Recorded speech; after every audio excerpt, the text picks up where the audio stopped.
يا أيها الذين آمنوا اتقوا الله وقولوا قولا سديدا يصلح لكم أعمالكم ويغفر لكم ذنوبكم. الحمد لله جماعة خير صبر اللہ تعالیٰ نے عطا فرمایا اور اپنی برکتوں کے ساتھ دن 20 میں ہر ہفتے چلا جاتا ہے. نہ جانے کتنے لوگ خدا کی طرف سے کوئی مغفرت سے سرفراز ہوتے ہیں.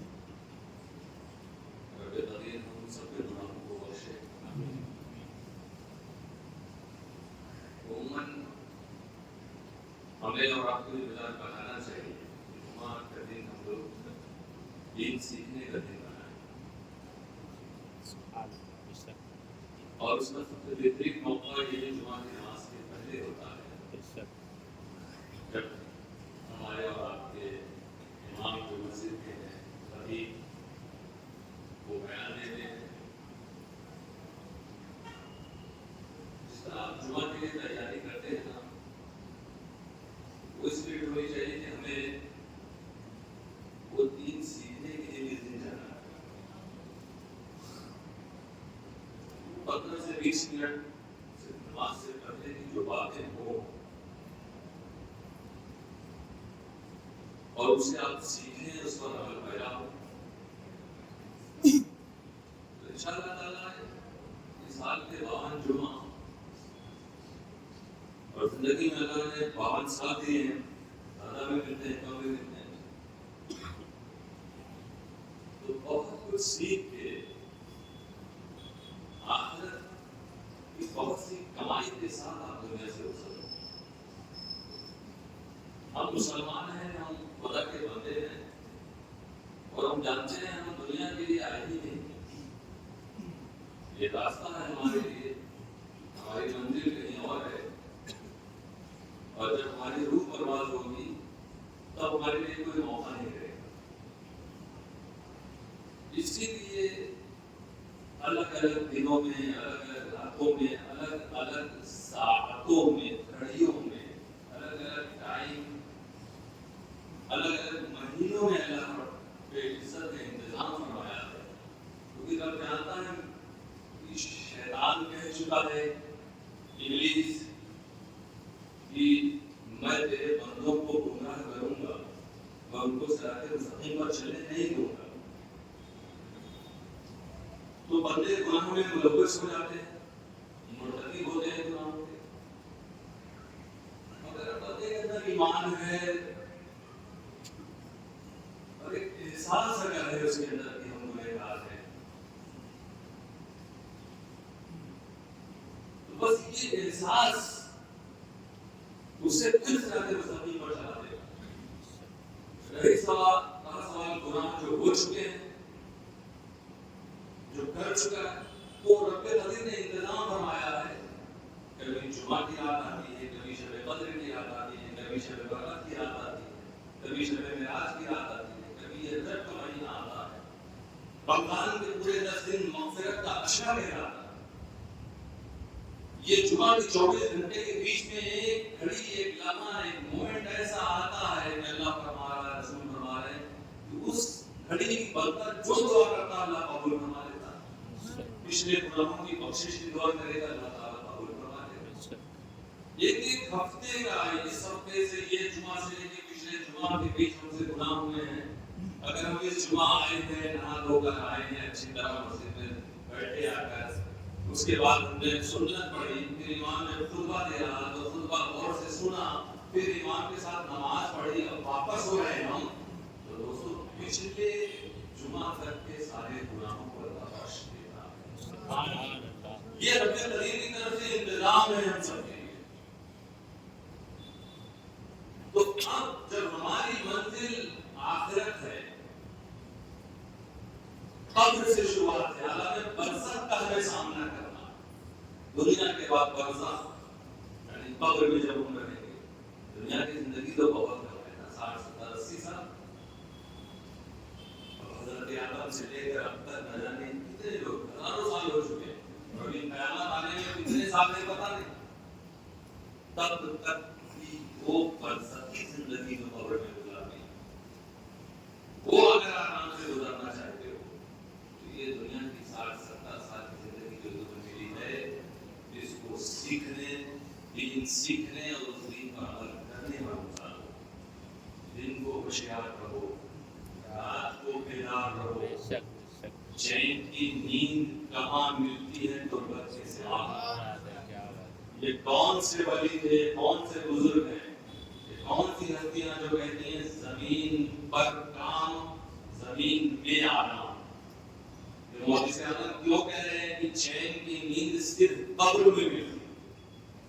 کیوں کہہ رہے ہیں آپ؟ ہم جو سوتے ہیں یہ سوچ کے کہ اے سی ہے، موسم اچھا ہے، ٹھنڈا ہے، ہم بہت کمفرٹیبل ہے، ہمارا گھر نرم ہے، تکیہ بھی سب کچھ صحیح ہے، گھر بھی اچھا ہے، سو رہے ہیں، چین کی نیند آئی.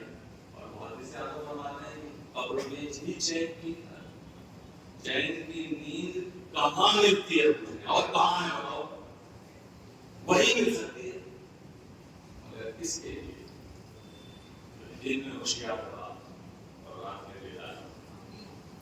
جسے دن میں ہوش رہا، ہوش کا مطلب یہی ہے میرے دوستوں کہ دن میں اس کے قدم بہتنے سے ڈگمگانے سے بچ گئے، ہاتھ غلط جگہ جانے سے بچ گئے، زبان برائیوں سے بچ گئی، نگاہوں کی حفاظت ہو گئی، کانوں کی حفاظت ہو گئی، اس کے اعضائے بدن کی حفاظت ہو گئی. دن میں وہ اتنا ہوش میں رہا، اتنا الرٹ رہا، اتنا متنبہ رہا دن میں.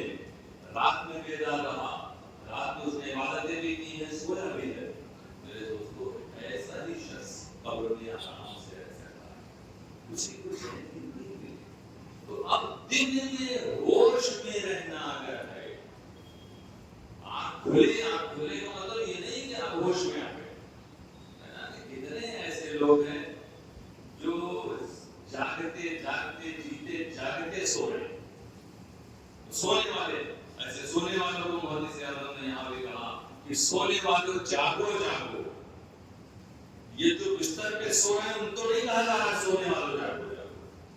یہ ہم اور آپ جو سڑکوں پر چل رہے ہیں، ہم جو ادھر ادھر جا رہے ہیں، ان کے لیے کہا جا رہا ہے تم سو رہے ہو. اے سونے والوں جاگو جاگو، اس نیند کی دنیا سے بھاگو جو قوموں کے سوتی رہتی ہے، تقدیر بھی اس کی سوتی.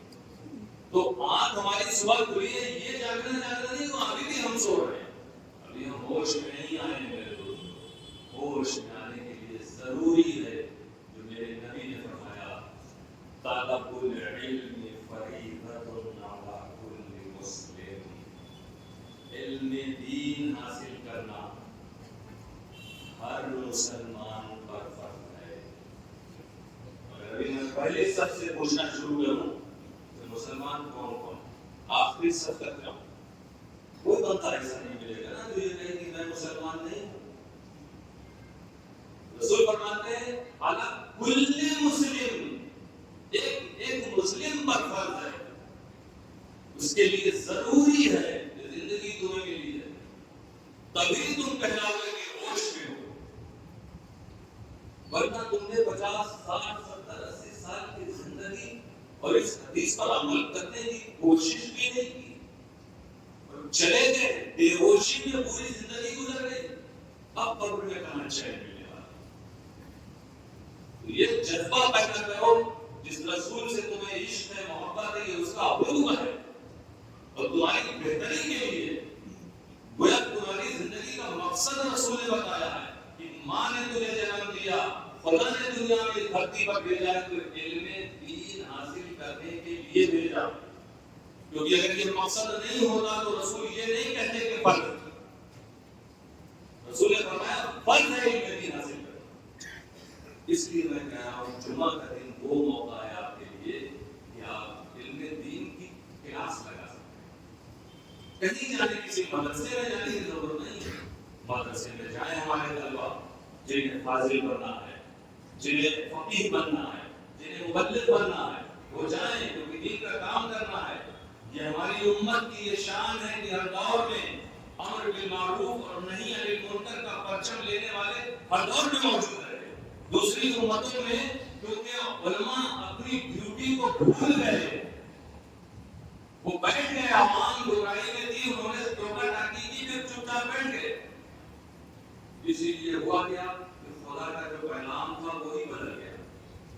روایت بدل گئی، انجیل بدل گئی، زبور بدل گئی، خدا کی کتابیں بدل گئی سب، لیکن یہ وہ امت ہے میرے دوستو یہاں پر قیامت تک اگر ایک بھی عالم دین موجود ہے تو اللہ کی توفیق سے اللہ تعالیٰ اس سے اپنے دین کا کام لے گا.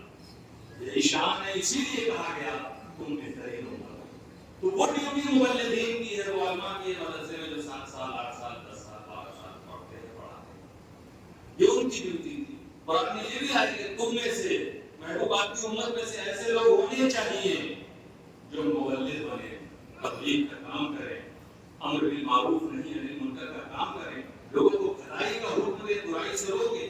کچھ لوگ ایسے ہونے چاہیے، یہ بھی حکم ہے، اس پر عمل ہو رہا ہے، لیکن ایک عام حکم ہے طلب العلم فریضۃ علی کل مسلم. علم دین حاصل کرنا ہر مسلمان پر فرض ہے. یہ میرے نبی نے 1400 سال پہلے کا، اور ہم کتنے غافل، کتنے بے ہوش ہیں، غفلت میں ہیں. ہم کیسے اپنے رسول پر ایمان کا ہم یہ دعویٰ کرتے ہیں کہ ہاں ہمیں پوری طرح ایمان ہے، ہم سچے ماننے والے ہیں، ہم مومن کامل ہیں، ہمارے ایمان میں کمی نہیں، اور ہم اس حدیث پر عمل نہیں کر رہے ہیں. ہم کتنی فکر کرتے ہیں جب ہمارا بچہ 4 سال 5 سال کا ہو جائے، نہیں بھائی اب بہت ضروری ہے اسکول بھیجنا، میرا بچہ جاہل رہ جائے گا. ہر آدمی کو، ہر ماں باپ کو فکر ہوتی ہے. وہ اس نے پرائمری سے شروع کیا، آگے بڑھا، کلاسز شروع کیے، کے بعد روزانہ نہیں بیٹھائیں گے نہیں ہم. وہ مجبوری کسی کے ساتھ وہ الگ بات ہے. سیکنڈ پاس کیا، تھرڈ فورتھ میٹرک کریں گے، آگے پڑھیں گے. اب اس کے بعد جو آپشن ہے ڈاکٹر بننا ہے، انجینئر بننا ہے، جیسا جو بننا ہے سب آپ کر رہے ہو. اس علم کی طرف پوری توجہ اچھی بات ہے، اس سے قدر کرے، یہ تو ضروری ہے. اس کا بھی حکم قرآن میں قرآن کہہ رہا ہے کہ عالم و جاہل برابر نہیں ہے. جنہوں نے دنیاوی علوم حاصل کیا اور جنہوں نے نہیں حاصل کیا برابر نہیں، ان کا مرتبہ اعلیٰ ہے. علم والوں کا درجہ بلند ہے. قرآن خود کہہ رہا ہے کہ پڑھو. مگر میرے دوستوں رسول نے یہ فرما دیا کہ ان علوم کے ساتھ فرض اگر کوئی چیز ہے تو وہ علم دین حاصل کرنا ہوگا. اس کی طرف کیوں نہیں آپ فکر کرتے ہو؟ نہ خود علم حاصل کیا، نہ کبھی اپنے بچوں کے تعلق سے سوچا. یہ مت کہنا کہ تمہیں موقع نہیں ملا. یہ کیوں جمع آیا تھا ہمارے دیش میں؟ کیوں اتنی تعداد میں لوگ جمع ہو گئے؟ کیوں اتنی فضیلتیں جمع کو مل گئی؟ یہ رحمت والا دن کہلایا، یہ عید والا دن کہلایا. سوچو تمہاری زندگی کا جب آخری جمعہ آئے گا اور اس کے بعد تو موقع نہیں ہے، نہ تمہیں کہیں ایڈمیشن لینے کی ضرورت ہے، نہ فیس دینے کی ضرورت ہے، نہ اساتذہ چننے کی ضرورت ہے، نہ کسی سلیبس کی ضرورت ہے. امام اور خطیب آپ کی مسجد پہ کھڑے ہو کے بتا رہے ہیں قال رسول اللہ صلی اللہ علیہ وسلم، اللہ نے یہ فرمایا، قال اللہ تعالیٰ فی القرآن العظیم، قرآن کریم میں اللہ نے یہ فرمایا کہ سیکھنا تمہارے اوپر فرض تھا. کچھ ایسے لوگ ہیں پوری زندگی نماز پڑھ کے چلے جاتے ہیں مگر ان کی نماز قبول نہیں ہوتی، کیونکہ میرے رسول نے جو چیزیں فرض بتائی ہیں نماز میں انہوں نے سیکھی نہیں. سجدوں میں انگلی کہاں ہونی چاہیے، کتنا جھکنا چاہیے، کیا پڑھنا چاہیے، پڑھنے میں ہمارا تلفظ کیسا ہونا چاہیے. ہم سبحان ربی العظیم جب رکوع میں پڑھیں گے تو وہ عظیم جب ہم پڑھ رہے ہیں تو صحیح ادا ہو رہا ہے کہ نہیں؟ ایسا تو نہیں کہ ہم سمجھ رہے ہیں کہ ادا ہو گیا اور نماز بھی باطل ہو گئی، ہماری نماز ہی فاسد ہو چکی ہے، نماز ہوئی ہی نہیں. کیونکہ سبحان ربی العظیم بھی بہت سے لوگ صحیح ادا نہیں کر پا رہے ہیں. سیکھا آپ کے اندر یہ شوق پیدا ہوا نہیں. تیار آپ ہو، یہاں سے جو نصیحت کی باتیں آپ کے امام ارشاد فرماتے ہیں، جب دیکھیں گے کہ آپ کے اندر سیکھنے کا جذبہ پیدا ہو گیا ہے تو وہ آپ کی کمیوں کو دور کرنے کے لیے ٹاپک اسی چیز کو بنائیں گے جو کمیاں ہمارے اندر کی ہوں. مگر یہ فرض ہے، فرض کے اوپر صرف 15 منٹ نکالنا ہے تم کو. 15 منٹ خطبہ سے پہلے، عربی خطبہ سے پہلے کمیٹی مسجد کی تمام شہر پورے ساری دنیا میں کمیٹی کو طے کرنا چاہیے کہ نہیں. یہ نہیں مدد نظر آنا چاہیے کہ ابھی بس خطبے کا ٹائم ہے، لوگ وضو خانے میں. مسجد ایسا بھر جانی چاہیے اس کتاب کو سننے کے لیے کہ رسول رحمت کی رحمتیں جاری ہونا شروع ہو جائے. یہ میری امتی ہیں جنہوں نے میری بات پر عمل خدا کی بارگاہ میں سجدہ کرنے سے پہلے یہ میرے حکم پر عمل کرتے ہوئے میرے نائب سے میری باتوں کو سنتے نظر آ رہا ہے. تو اس میں تمہاری بھلائی ہے. ہم مسلمانوں کی ساری پریشانیاں دور ہو جائیں گی صرف اور صرف ہم اپنے رسول کی بات پر اس بات پر عمل کرنا شروع کر دیں. کیونکہ یہی ایک بات کہ علم دین حاصل کرنا فرض ہے. جب اس پر آپ نے عمل کر لیا تو جو جو چیزیں آپ کو ملیں گی اس پر آپ اپنے آپ عمل کرتے چلے جائیں گے. دوستو قرآن کریم کی حفاظت کا ذمہ اٹھانے لیا اور ہم قرآن سیکھنے پر اتنی بڑی اس رب کی مہربانی کہ اس کی اپنی کتابیں بدل دی گئی مگر مصطفیٰ کی کتاب بدلی نہ جا سکے. تو اللہ نے خود کہا کہ ہم نے نازل کیا اپنے محبوب کی کتاب کو. ایسا نہیں کہ توریت کسی اور نے نازل کیا, انجیل کسی اور نے نازل کیا, نہیں, اللہ ہی نے نازل فرمایا. مگر یہ محبوب سے محبت اور اس کتاب کی حفاظت کرنا رب کی مشیت ہوئی. اتنی بڑی مہربانی ہم سب پر ہے اور اس کے باوجود ہم نے اس کتاب کو بنا لیا ہے کہ ہمارے یہاں کسی کا انتقال ہو تو مسجد سے پارے منگا لو یا مسجد میں بیٹھ کے قرآن خوانی ہو جائے. جب انسان چلا گیا ہے دنیا سے تب اسے قرآن بھیجا جا رہا ہے. جب تک وہ زندہ تھا تو خود بھی تیار نہیں ہوا. جن کے ساتھ یہ ہو گیا دوستو, اب آپ کے ساتھ ہمارے ساتھ دینا جو قبر میں پڑھ کے بھیجتے ہو قرآن کیوں اس سارے ثواب کرتے ہو. تم جانتے ہو اس وقت وہ جو کوٹھی چھوڑ کے مرحوم گئے, جو دولت چھوڑ کے گئے, جو کپڑے چھوڑ کے گئے ہیں, جو اولاد چھوڑ کے گئے ہیں, اگر اس سعادت مند اور انہوں نے ثواب جاریہ والی خدمتیں نہیں کی ہیں, سعادت مند اولاد نہیں ہے, تو انہیں قبر میں کچھ نہیں ملنا. دنیا کی ساری ڈگری جو لے کے گئے تھے کچھ بھی وہاں نہیں پہنچنے والی.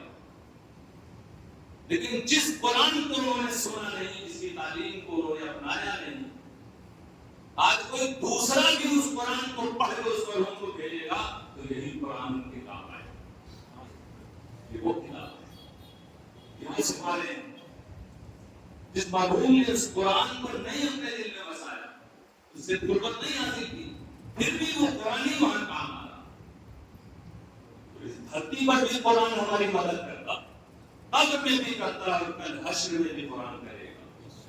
قرآن رب قدیر سے فرمائے گا, اے رب یہ بندہ مجھے پڑھا کرتا تھا, مولا میری طرف سے اس کی شفاعت قبول فرما, اس کے گناہوں کو بخش دے, اسے جنت میں داخل کر دے. وہ قرآن اسی قرآن ہی کے علم کو تو سیکھنے کے لیے رسول نے فرمایا طلب العلم فریضۃ علی کل مسلم, ہر مسلمان کا یہ جذبہ پیدا کرو. ہم لوگ بھی دیکھتے ہیں کبھی کبھی اتفاق سے ہمیں پیچھے بیٹھنے کا موقع ملا, کبھی ایسا ہوگا عام طور پہ کبھی ہم دیر ہو گئے ہیں کہیں پر نماز پڑھنے گئے ہیں, سفر کی حالت میں دیکھ رہے ہیں سنتیں لوگ پڑھ رہے ہیں, ان کی انگلیاں جہاں ہونی چاہیے وہاں نہیں. افسوس ہوتا ہے وہ شخص فارغ ہوا اصلاح کر دی جاتی ہے, کبھی کبھی تو وہ پڑھ کے نکل گیا, میں سوتا ہوں نماز پڑھ کے میں فارغ ہوا تو ملاقات کے لیے. ایسے کتنے علماء ہیں جن کے ساتھ یہ ہوتا ہوگا, وہ اصلاح کرنا چاہیں بھی تو نہیں ہو سکتی.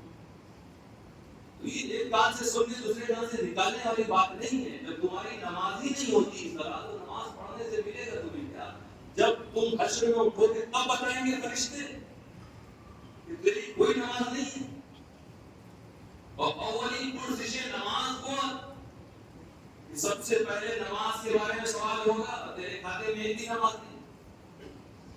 یہ مت کہنا کہ ہمیں مسئلہ معلوم نہیں تھا نماز کا, پروردگار مجھے معاف کر دے, مجھے نہیں معلوم تھا کہ سجدہ ایسے نہیں کرنا چاہیے تھا, مجھے نہیں معلوم تھا کہ سبحان ربی الاعلیٰ اور سبحان ربی العظیم کیسے پڑھا جاتا, مجھے علم ہی نہیں تھا, میں نے تو اپنے حساب سے پڑھ دیا. اللہ کہے گا میرے محبوب نے تو کہا تھا کہ طلب العلم فریضۃ علی کل مسلم. اس لیے دوستو صرف 15 منٹ اپنی زندگی کا نکالو, انشاءاللہ تعالیٰ اس علم سے تمہارے سینے میں منور ہوں گے, دل بھی روشن ہوں گے. اللہ تعالیٰ فرماتا ہے اے ایمان والو ڈرو اللہ سے وقولوا قولا سدیدا, سیدھی بات کرو. سدید کا مطلب ہے نہ دائیں نہ بائیں، ایج پیش نہیں. یہ مسلمان کی شان ہے، ایمان والے. محفل دیکھ کے بات کرنے والے یہ مومن کامل نہیں.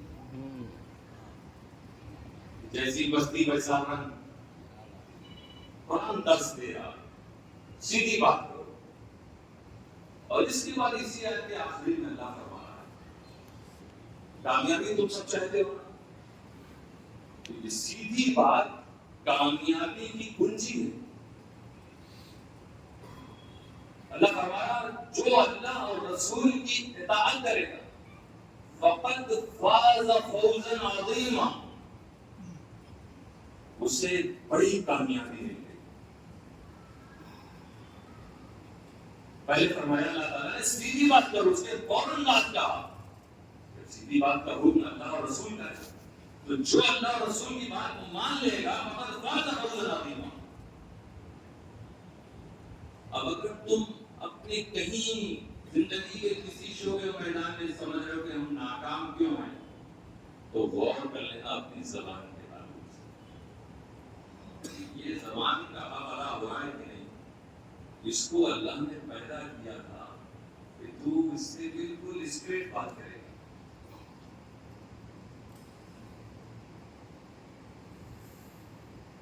جیسے تیر کو سادھا جاتا ہے اور دائیں بائیں نہیں ہوتا ہے. اگر آپ نشانے پہ لگانا چاہتے ہیں تو بالکل سیدھا ہونا چاہیے. اس کے سدید کا مطلب یہی ہوتا ہے.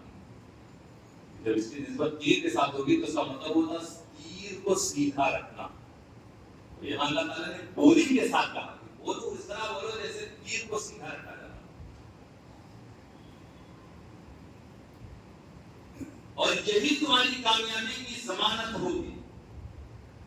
اسی لیے رسول اکرم صلی اللہ علیہ وسلم نے فرمایا لا یستقیم عبد، کوئی بھی بندہ اس وقت تک صحیح نہیں ہو سکتا حتی یستقیم قلبہ، یہاں تک کہ اس کا دل صحیح نہ ہو جائے. پہلی بات دل کا صحیح ہونا.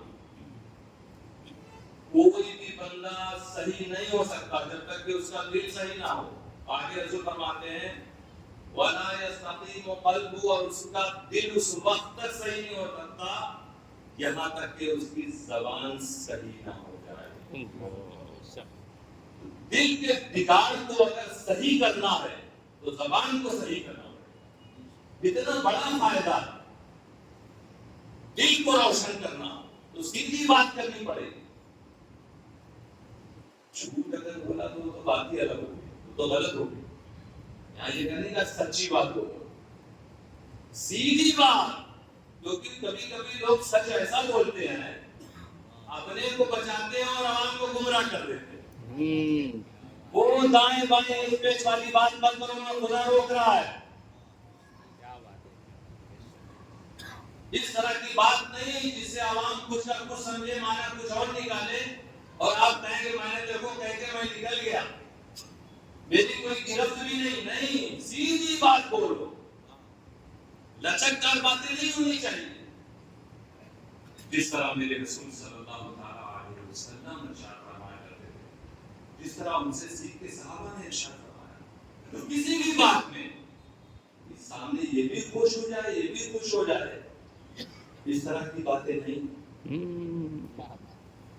جو صحیح ہے اسے صحیح کہو، جو غلط ہے اسے غلط کہو.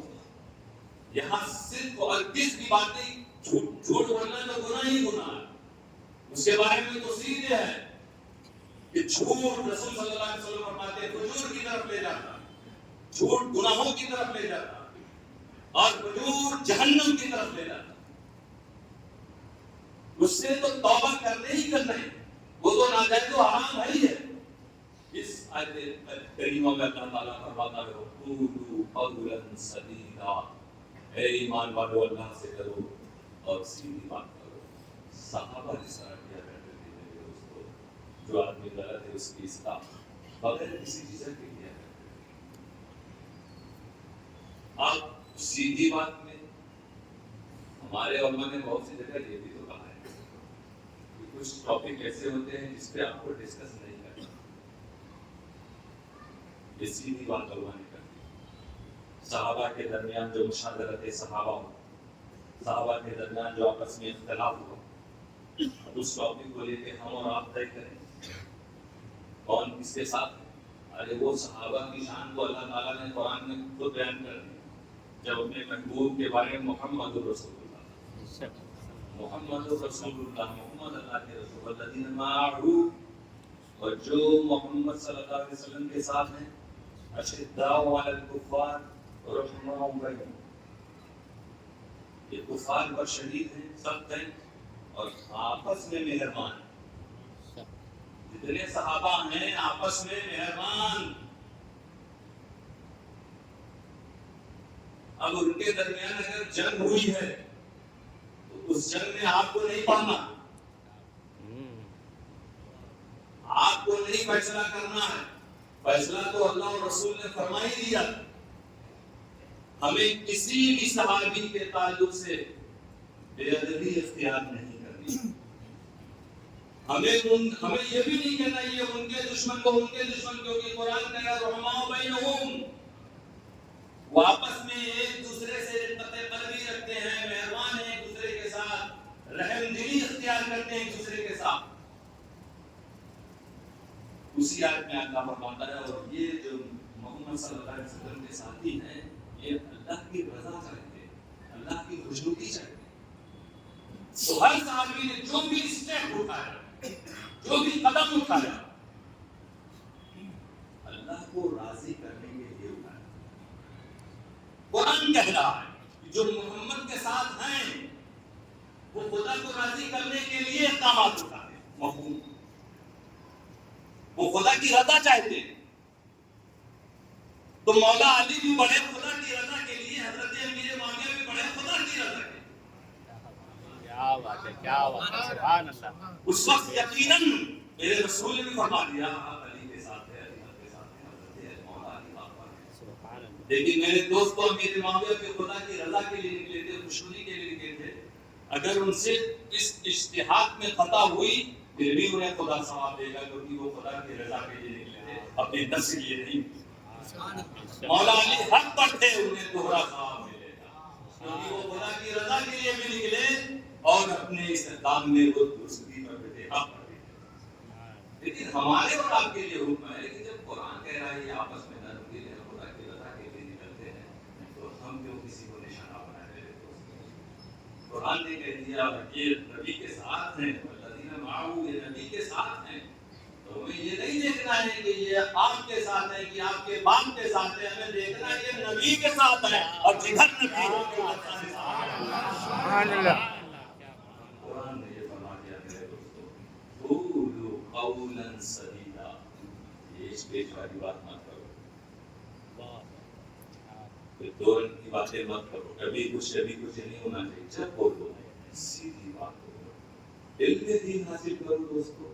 جب علم دین حاصل کرو گے تمہیں خود معلوم ہوگا تمہیں کیا اسٹائل اختیار کرنا ہے۔ اس لیے میرے نبی نے فرمایا علم دین حاصل کرنا فرض ہے۔